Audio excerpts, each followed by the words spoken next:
мен айтайын деген ушул бүгүнкү каралып аткан маселенин тегерегинде көбүрөөк эмоция болуп атат, субъектив факторлор болуп атат, күбөлөрдүн көрсөтмөлөрү да айтылып атат.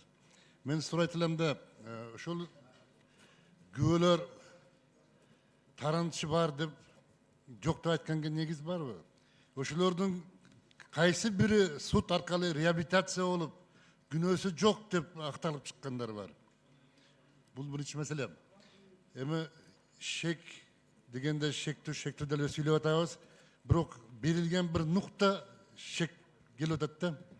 А презумпция невиновности деген каякта калып кетти. А эмне үчүн биз Атамбаевдин ошол кылмышка катышы бар дегенге шектенгенге укугубуз жок.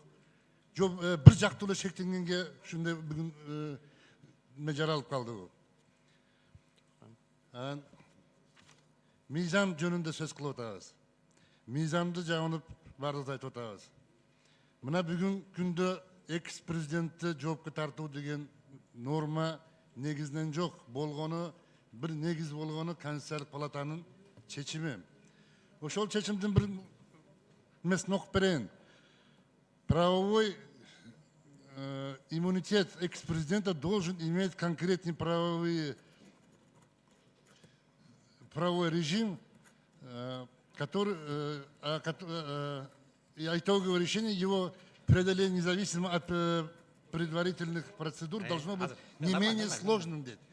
Болгону ошол президентти импичмент кылган процедура менен иштесе болот дейт.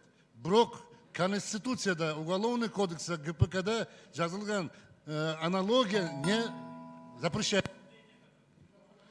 Жооп берип коеюн сен сач.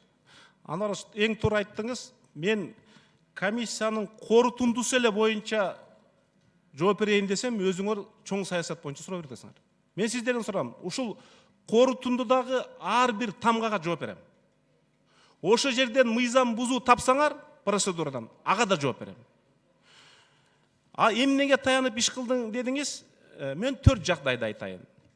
Биринчиден, укук коргоо органдарынын тиешелүү иликтөөчүлөрдүн далили боюнча азыр СИЗОдо жаткандардан 3-4 көргөзмө бар. Аны бөлүп коюшту. Бул биринчи жагдай. Экинчи, СИЗОдон чыгып келген 10 чакты саясатчы айтып атат. Ага ишенишибиз керекпи? Үчүнчү, укук коргоо органдарынын өкүлдөрү аз бу жерде отурушат. Алар айтып атат, ооба, экс-президенттин фамилиясы бар, бирок ага иш козгой албайбыз. Аны өзүнчө бөлүп койдук деп атат. Төртүнчү, катты көрсөтүлүп атат.